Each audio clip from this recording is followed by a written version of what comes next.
Поздрав до сите слушатели на ЕСИ радио. Вие сте со емисијата Шах со Љубиша Антоновски. А ние денеска ќе говориме за великанот на светскиот шах, великиот Акиба Рубинштейн. На 14 марта оваа година ќе навршат 60 години од смртта на Акиба Рубинштейн, една исклучителна фигура во светскиот шах, чиешто шаховско творештво е актуелно, значи, до денешни дни. Таква е вредноста на неговото творештво.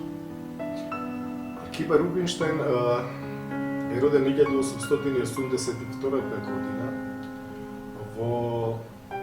како 12-то дете во еврејското семејство кое што било во близината на Лоч, Полска.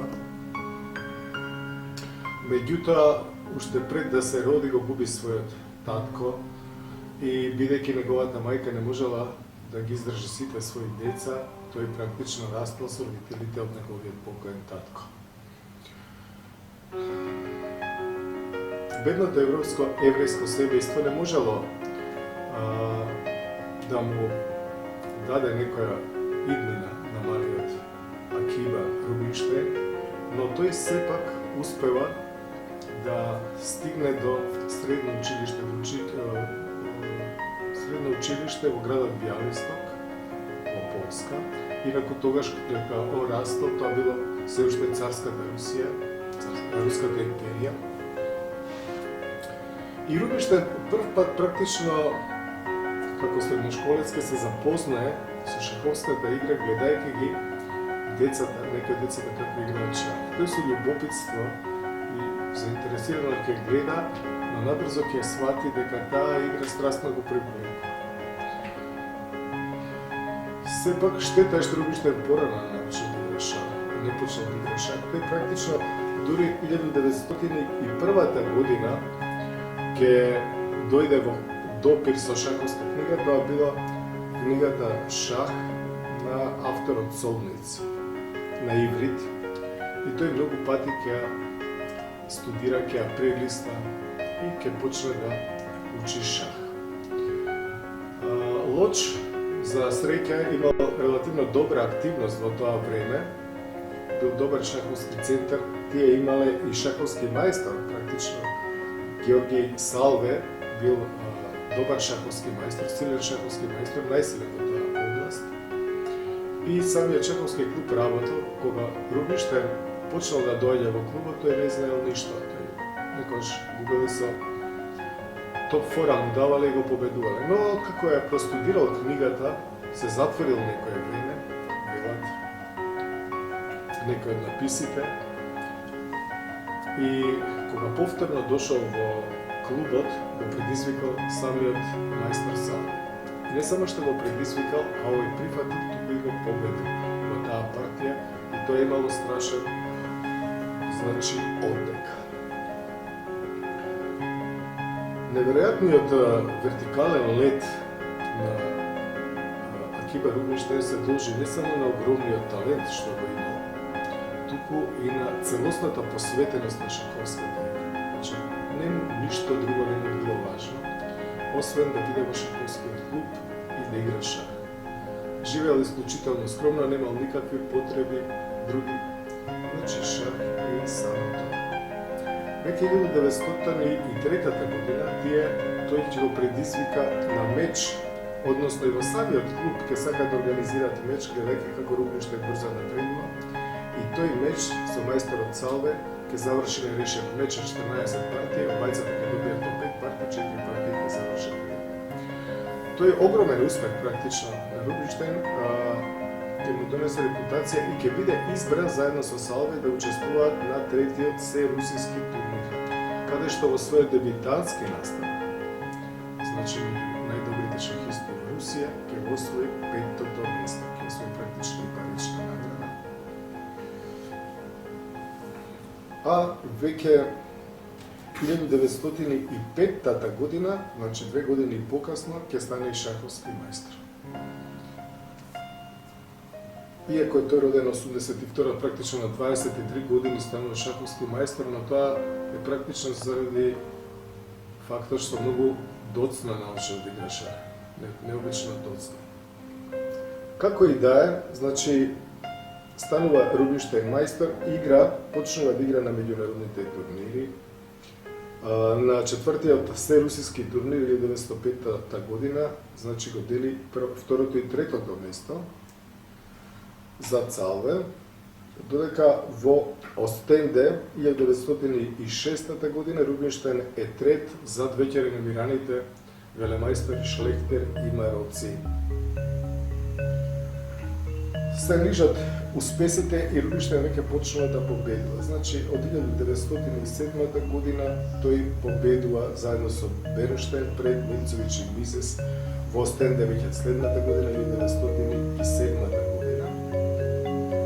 А 1909 година, значи, тој веќе ќе биде еден од најсилните играчи на светот.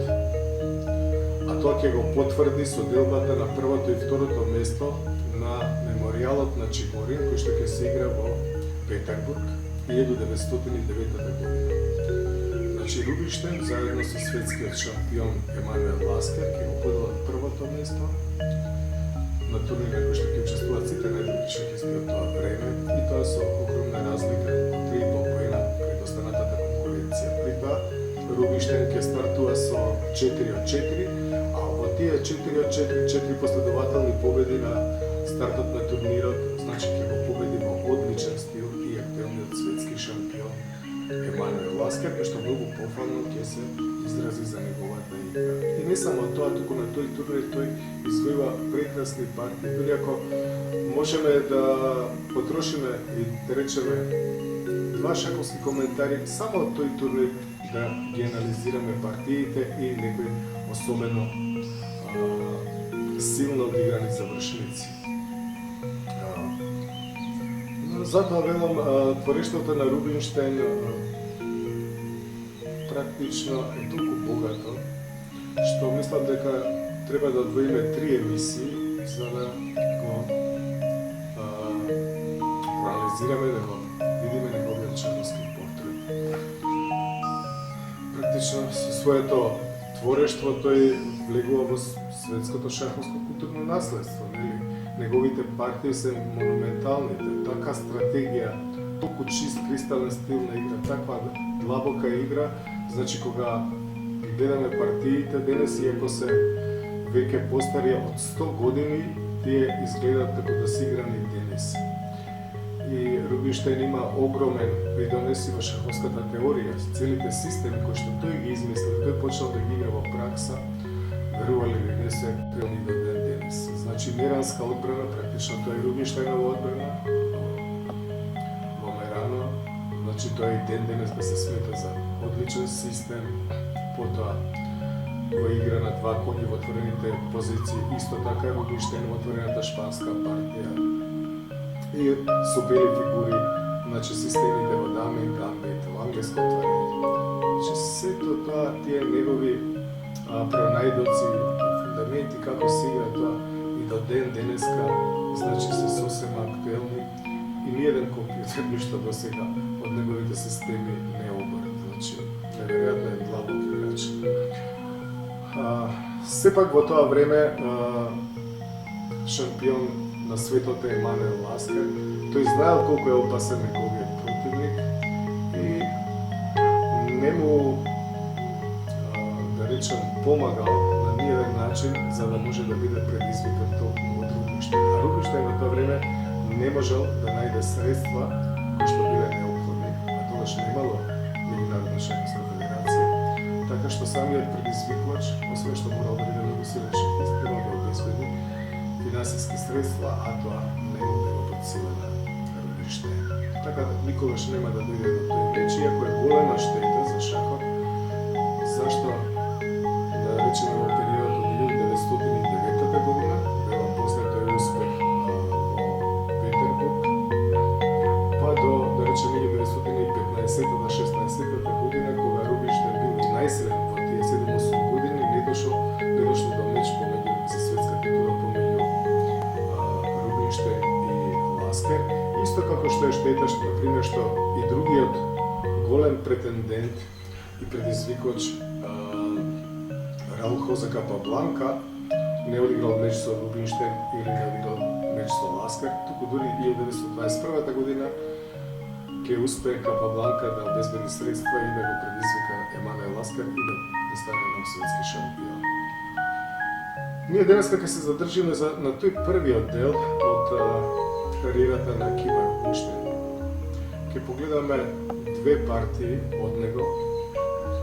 Едната партија играна 1909 година против уште еден многу талентиран мајстор од истото место од Лоч. Значи, ако Салве бил 20 години повозрасен од Рубинштейн и бил првиот мајстор во таа колија, Рубинштейн се разбира бил многу надлив од целокупното шаховско творештво, но Ротлеви, кој што била 7 години помлад од Рубинштейн, исто така станал шаховски мајстор.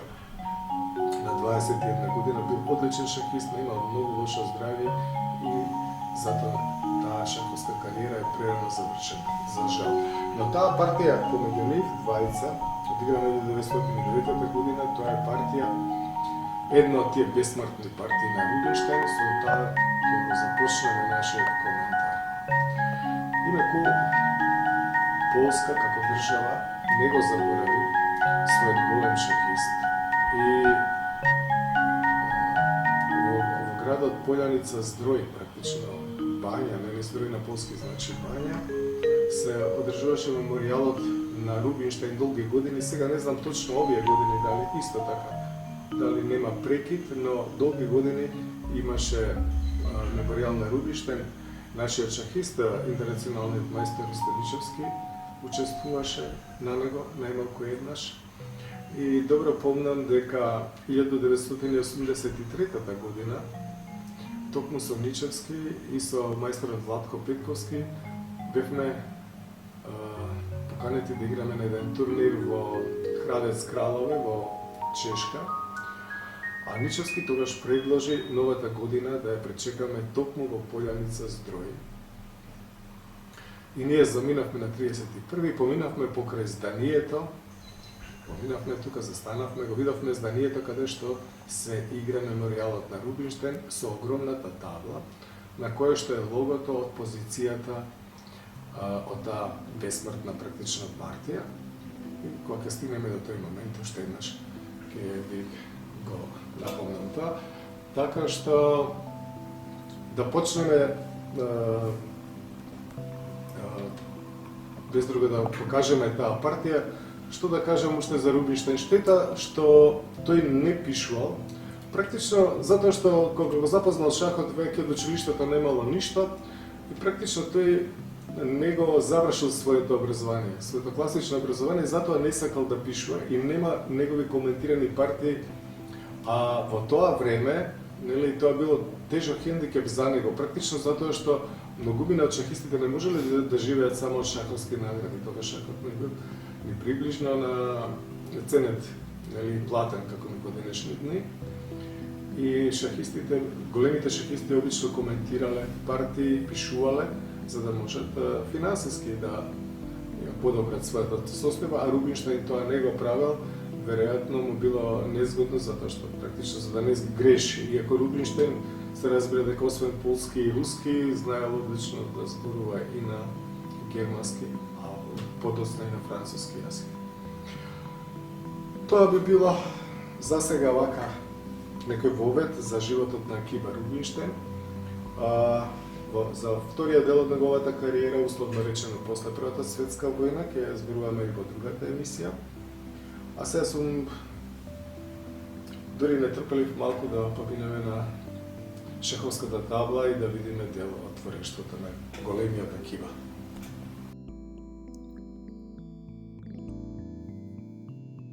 Ке започнеме со партијата помеѓу Рот Леви и Рубинштейн, играна во Лоч, родното место на обајцата актери на оваа партија, во 1907 година.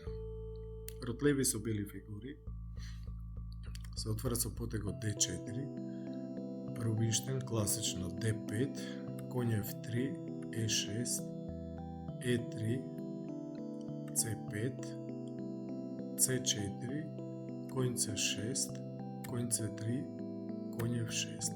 Znači imаме тарашева одбрана, така наречена, симетрична позиција. Тука белиот има неколку продолженија.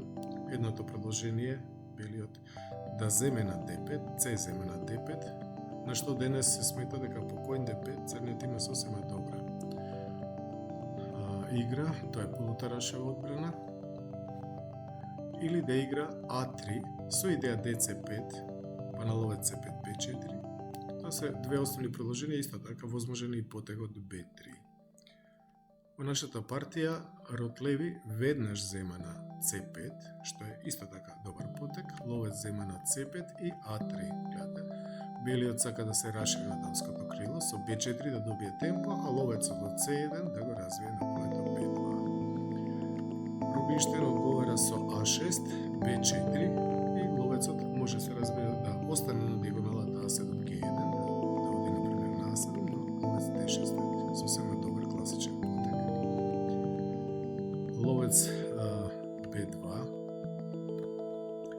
Веднаш да кажеме дека белиот не може два пати да земе на D5, затоа што на C зема на D5, да речеме, E зема на D5, не може да го земе и пешакот на D5 белиот со конј D5, заради конј D5 и на дама D5 има ловец B4 ша. И белиот би ја загубил дамата. Значи по ловец D6, ловец B2, мала рокада. И сега белиот игра потек дама D2. Потек кој што е многу критикуван од шаховските коментатори во тоа време, но би рекол дека Салве кој што практично ќе стане мајстор 1910 година, 3 години подоцна од оваа партија, а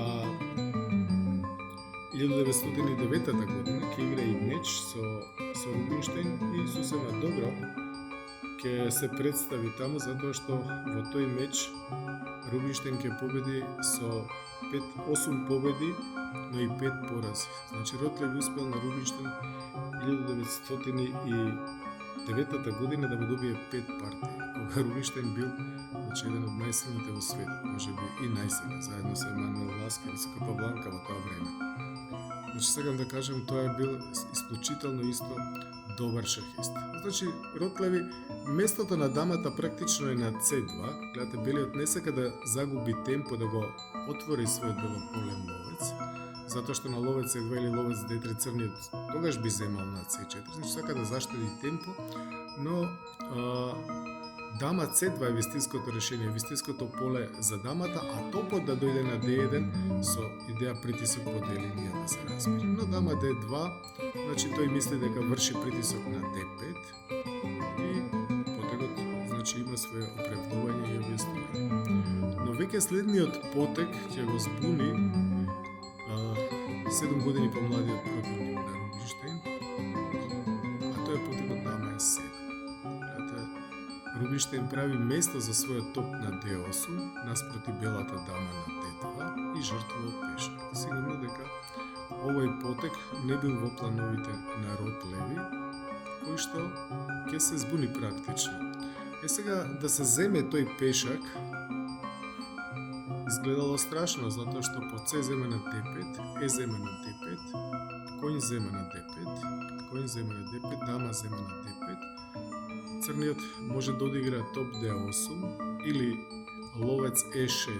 И сега гледате, дамата мора да го најде вистинското поле, затоа што му се закануваат удари на B4, конј B4, A4, ловец B4, па топ D8, се дека белиот крал е се уште во центарот, изгледа страшно. Но денес со помош на силните компјутери, значи компјутерот ќе покаже дека белиот има добро поле каде што може да отстапи, а тоа е полето D3 и дека со супер точна игра белиот може да се одбрани, црниот се уште ќе треба да докажува дека има компензација за тој пешак. Но во тоа време изгледало страшно да се земе таков пешак. Но секако дама Е7 не е слаб потек на Рубинштейн, тој е потек за борба каде што тој со своето знаење значи чувствува дека ќе има компензација ако не и повеќе за тој жртвуван пешак. Но Ротлеви не решава да го прифати тој предизвик и игра ловец D3. Рековме кога ловецот ќе излезе, сега следи D7 на C4. Ловец зема на C4, B5, ловец D3 и топ D8. Сега по топ D8 се гледа дека дамата е неспретно поставена на D-линија, има рентген на некој начин по D-линијата и мора да ја заслоби дамата. Ловец B7, црниот се развива и мала рокада. Се гледа позицијата е симетрична, но белиот заради неточниот потек дама D2 или веќе кога одигра дама D2 требаше да го земе пешакот, да ја прифати жртвата. Значи мораше да се заслони со својата дама и практично ја играва партија како сега белиот да игра со црниот, црниот со бели фигури. Црниот има практично две темпа. Неговиот топ е веќе на D8 и е на потек. Сега многу е важно практично оваа симетрична позиција кој прв игра. Значи во случајов игра Рубинштейн и тој игра точен потек кој е белиот практично мора да земе, кој зема на E5. За Канада беше кој D3.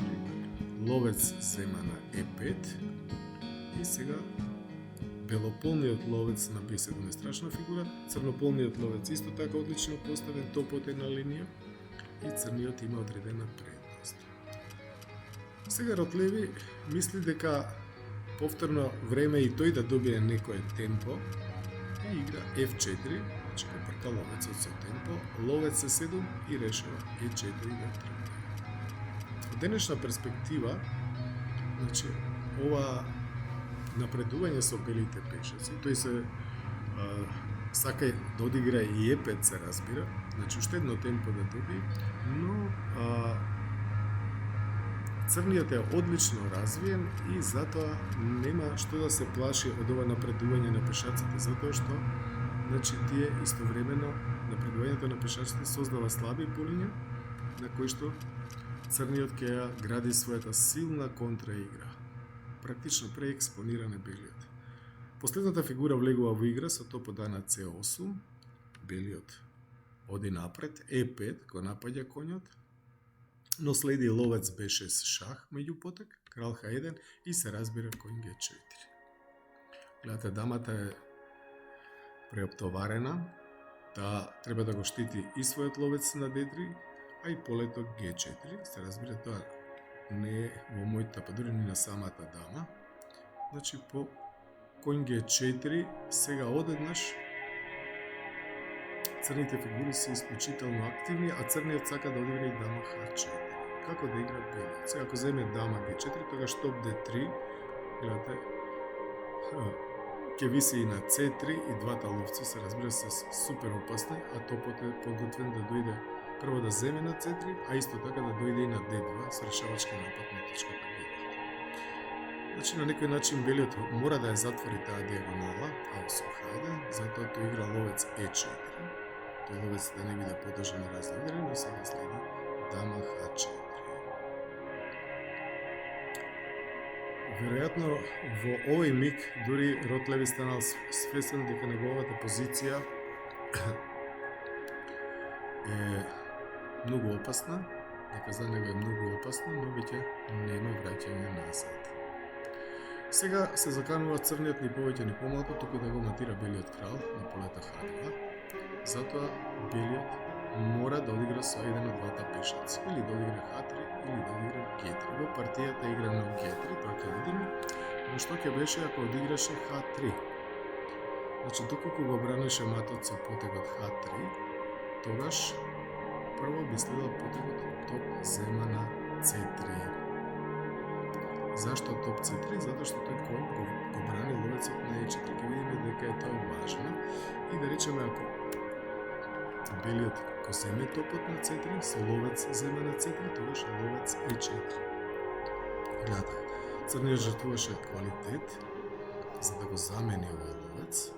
Сега се разбира, ако дамата земе на E4, тогаш дамата ќе дојде на G3 со закана на H2 мат и на HG4 дамата повторно се враќа на H4 и матира. Затоа белиот ќе мора коњот да го земе, дама зема на G4, дама зема на G4, H зема на G4 и топ D3.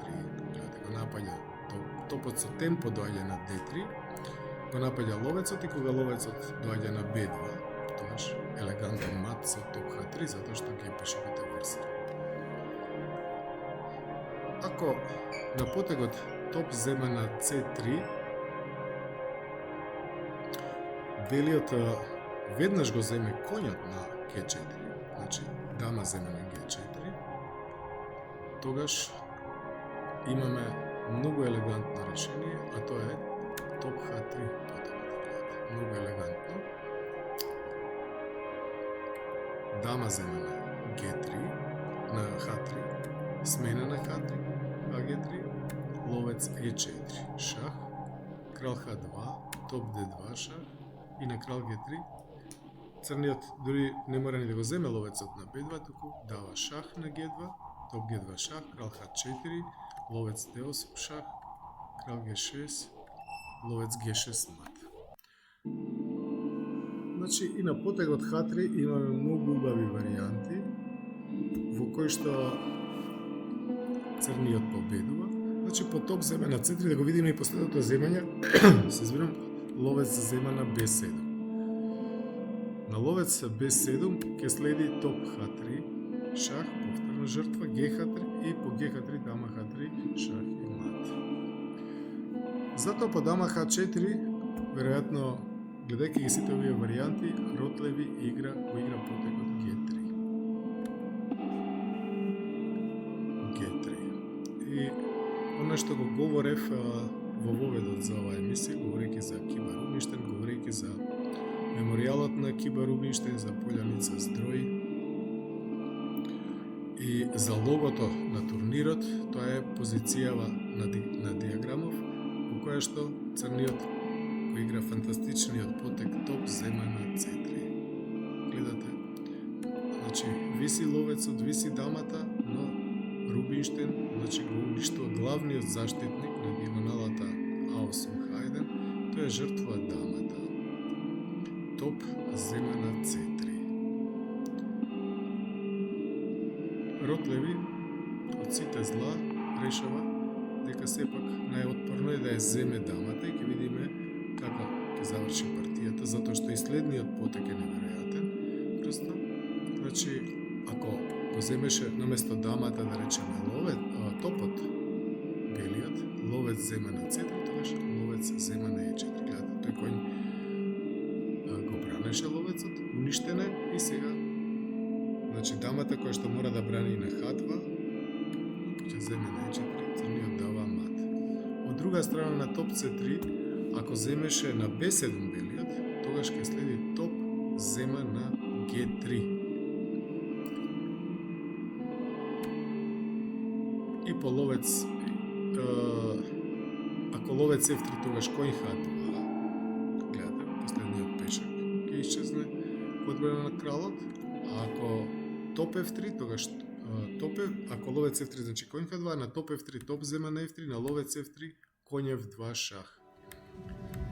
Крал G2, дама H3 шах, крал G1, коњ E4 открија шах и на крал G1 коњ G3. Една од друга убави матни слики. Добро, по топ C3, значи Ротлеви ја зема противничката дама, G зема на H4 и сега уште еден извореден потек. Значи тој жртваше на C3, а сега во ситуација кога му виси коњот на G4, ловецот на B7, топот на C3, следи уште еден уште една жртва. Значи дава уште материјал, дава топ за да добие темпо.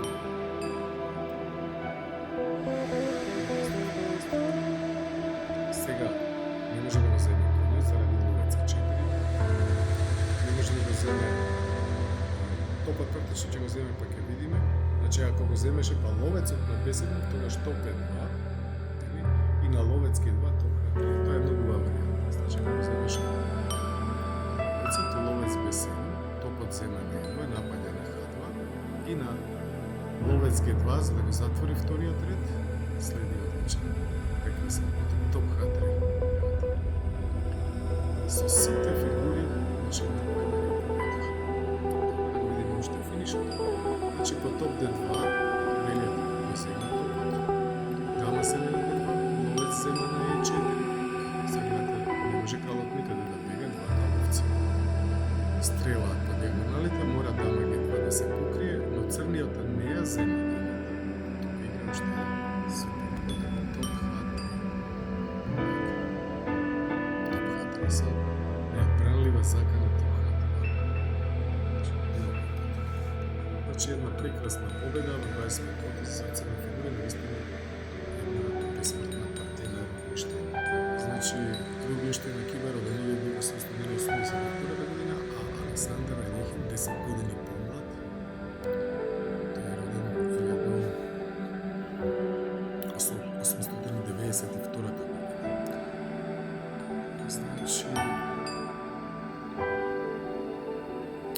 белиот се отвара со E4 Алехин, а Рубинштейн на E4 одговарал класично со потокот E5.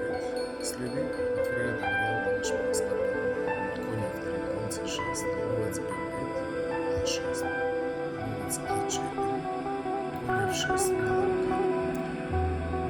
Оваа партија Рубинштейн играл конј E4, инаку тој сосема добро играл Ечигориновиот систем, или затворената варијанта на шпанска партија, која што започнува со ловец E7, па на топ E1 B5, на ловец B3 D6. Одлично е играл и варијанта, значи двете варијанти имал на својот репертоар. Во оваа партија тој игра конј E4, што е вовек во отворената варијанта на шпанска партија, и по D4 B5, ловец B3 D5, D5, ловец E6, C3, ловец E7, конј BD2, конј C5. Веќе ловец C2, ловец G4. Сега да кажеме дека 11 потези поминаа, но оваа позиција и до ден денес е актуелна. Значи, играни се партии, да речеме, дури и во меч за светски шампион, во мечот во Багио, каде што за светската титула игра Карпов, кој што ја бранеше титулата, и Корчнер, кој што беше предизвикувач. Да речеме, во неколку партии беше играна отворената шпанска партија, не ги покажеме една од тие партии. Тука Карпов нели го играше правилниот потек, тоа е топ 1 потек. Значи, брани на E5, а потоа F1 доаѓа на полуотворената линија, дама D7, конј B3, главно се по линијата D4 и C5. Се разбира, тука се води борба, поготоа особено за полата D4. Конј B3, конј E6, H3 во овој миг, ловец H5 и ловец F5. Тој ловец одлично стои на F5, конј од C на D8, ловец E3, A5, ловец C5, A4, ловец E7, дама E7, со мала предност на белиот. Но позицијата на црниот исто така е доволно крепка. Значи, така е играно 1978 година, додека 2000 година во Вајканзе, турнирот традиционален, супер турнирот во Вајканзе, 2000 година по топ E1, значи повторно, се вратиме топ E1, дама D7, конј B3, конј E6, H3, ловец H5, ловец F5, пикет против леко, не играше конјот C на D8, туку ловец G6. Ловец G6,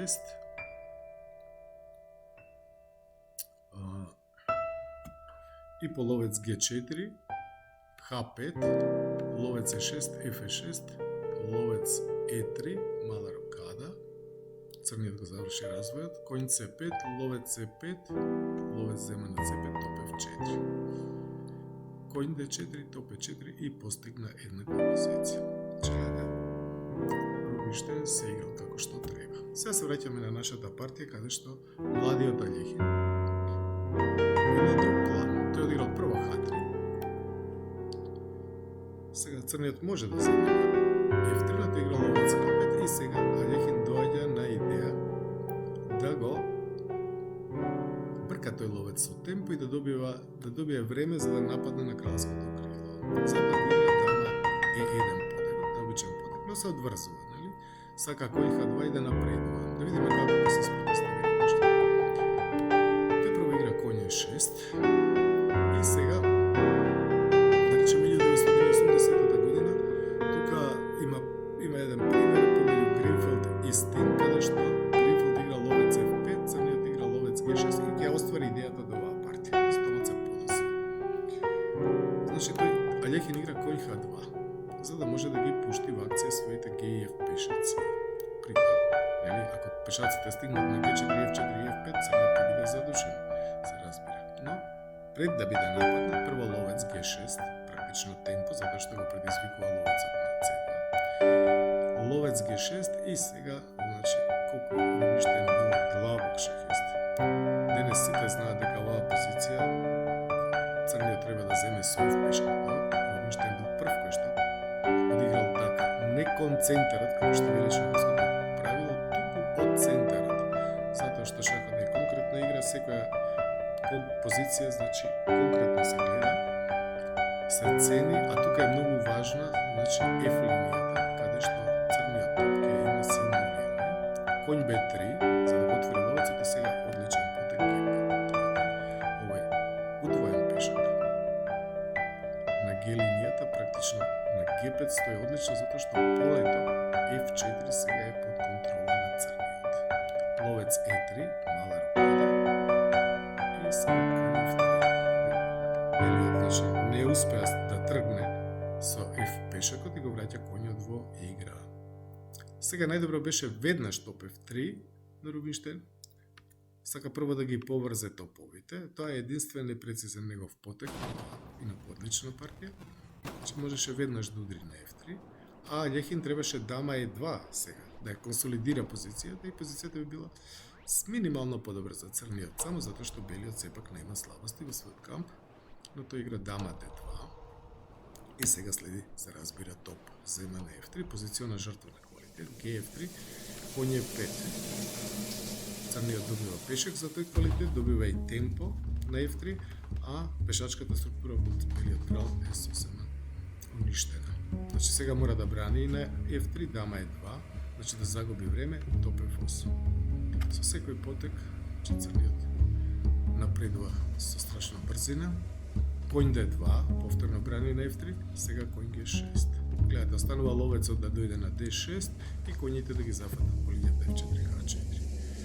Топ од F на E1, ловец на D6 и сега белиот гледа дека нема што да игра и ваѓа F4, жртва од очај, не е жртва од позиција на сила, тука од позиција на слабост. Конјот е на F4, напад на E2 и на H3, дама F1, кој H3, крал H1 и сега G4. Останува дамата да се префрли на H5 и белиот крал е матиран. Дама E2, дама F5 и белиот гледа дека следниот потек на црниот е дама H5 и коњот ќе отскочи, ќе добие мат на H2 или на H1. И затоа Алехин во оваа партија се предава. Значи тоа е уште една одлична победа и оваа емисија, овој шаховскиот дел од емисијата Шах со Љубиша Андоровски ќе завршиме со уште една победа на Киба Рубинштейн со црни фигури во уште еден систем кој што е актуелен и до ден денес. Значи, сега ќе видиме практично уште една минијатура, но најмногу сакам да ви ја покажам оваа партија заради фундаменталниот систем кој што ќе го измисли Рубинштейн и кој што и ден денеска е актуелен и се смета за едно од најдобрите оружја против игра на 4 коња. Значи, Акиба Рубинштейн игра во Варшава 1917 година против Белицман. Не е многу известен шахистот кој што игра со бели фигури, но сеедно партијата е интересна. E4, E5, конј F3, конј C6, конј C3, конј F6, тоа е така наречена игра на 4 коњи, ловец B5. И сега долги години се сметало дека најдобар е потегот ловец B4, значи црниот симетрично да одговори. Да речеме, ако ловецот дојде на C5, кој што е друго природно поле за ловецот, тогаш белиот ќе има мотив со конј E5 и на конј E5 D4. со предност, но Рубинштейн тука ќе го замисли, ќе го открие овој потек. Конј зема на конј d4, значи на ловец b5 игра конј d4, го напаѓа ловецот. Сега ако белиот веднаш земе на e5, тогаш на конј e5 би следело нели конј зема на b5 и на конј b5 значи може да игра c6 и дама e7 или може да игра веднаш d5. Ловец c4 и денес се смета за едно од најдобрите предложенија. Белиот може да игра и ловец a4 се разбира. А црниот продолжува со развојот ловец c5. Значи го жртвува централниот пешак. Зашто го жртва? Затоа што по конј зема на e5 го има тој потек дама e7. Гледате. Значи навидум виси на f7, најслабата точка, како ги учиме ние децата, дека во отворените игри најслабите точки во противничкиот и во нашиот табор се по линијата f2 или пешакот f2 и пешакот f7. Но гледате, тука белиот практично не може да земе на f7, затоа што ако земе, например, со конј на f7, тогаш би следал потегот d5. И тука се гледа зашто дамата е многу добро поставена наспроти белиот крал. Гледате, сега виси коњот на хаосом, но ако коњот земе на хаосом, тогаш d земе на c4, тој коњ нема да излезе, ќе бидат две фигури за тук, при сите одлично поставени црни фигури. А ако земе со ловец на f7, тогаш се разбира дека кралот ќе дојде на f8 и белиот е преоптоварен. Значи коњот го брани ловецот, коњот е нападнат. На f4 се разбира може и d6 да го нападне коњот и црниот и белиот ќе го загуби ловецот. Значи по дама e7 тој игра конј d3, значи бега и го зема на нишан ловецот на c5, но следи потегот d5. Гледате темпо. Го напаѓа ловец. И ден денес е актуелна оваа позиција и тука белите играат ловец d5. Исто така само да напомнам дека и конј f3 е тука актуелен потек. Мислам дека денеска е главен потекот конј f3, на што црниот исто така игра d5 и по ловец d5 ловец g4. И сега има разни варијанти кај што црниот жртва уште нешто материјал, но партиите веќе завршуваат реми или се вечер шах. Многу интересни. Има партии на оваа тема, но за тоа може би во некоја друга пригода. Во партијата конј d3 исто изгледа логичен од прв поглед, потек d5. Значи, конј d5, дама e4 шах, мора конј e3, ловец d6. Тој ловец е важен. И сега најдобро беше за белиот веднаш да го избрка тој централизиран црн конј со c3 и на конј f5 да одигра дама e2 и по мала рокада црниот бил само нешто подобар, но тој решува веднаш да оди во рокада, следи b5, темпо да добие за да дојде ловецот на долгата диагонала, ловец b3, ловец b7. Гледате, повторно тие ловци на Рубинштейн, едниот на b7, другиот на d6, конј е 1, за да може да го заврши развојот, се разбира, но ќе видиме дека веќе е доцна. Дама h4, напаѓа на мат на h2, g3, дама h3. Дамата е одлично позиционирана на h3. Белиот што да прави? Игра c3 да го избрка црниот коњ, но Рубинштейн знае дека неговата позиција е толку силна, не сака веќе воопшто да губи време за да бега со коњот. Тој решава дека со право решава дека времето е поважно.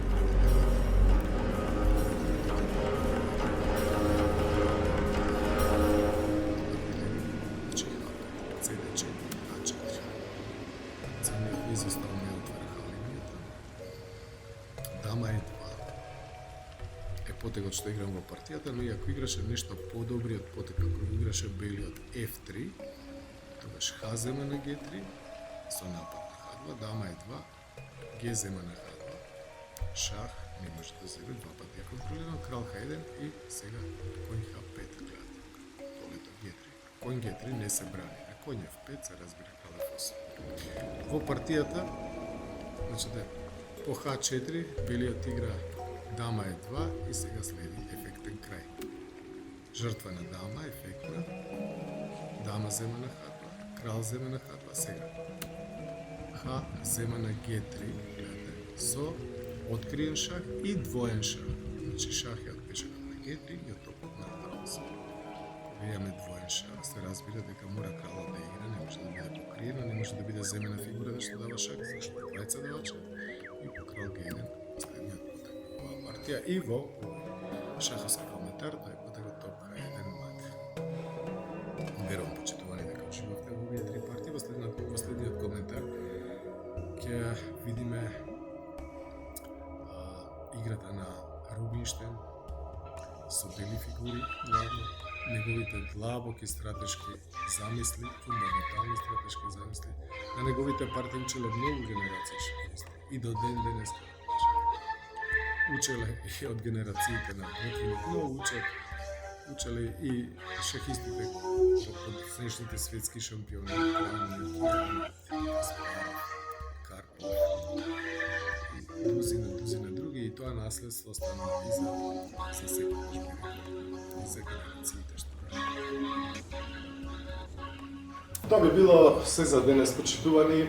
Верувам дека уживавте во творештвото на Акиба Рубинштен. Денеска видовме како Акиба Рубинштен играше со црните фигури. Во следниот шаховски коментар, во следната емисија ќе погледаме дел од неговото творештво со бели фигури, а во третата емисија, која што ќе биде посветена на великиот Акиба, ќе погледаме завршници. Имено Рубинштен бил неверојатно добар мајстор за завршници. Практично по неговите завршници се пишувани книги и многу генерации шахисти, значи ги учеле завршниците од него. Тука посебно станува збор за топовските завршници, каде што он има неверојатни остварувања. Тоа би било се за денес. Уште еднаш ви благодарам многу за вниманието. Срдечно да поздравувам и бидете со нас и со емисијата Шах со Мимешан.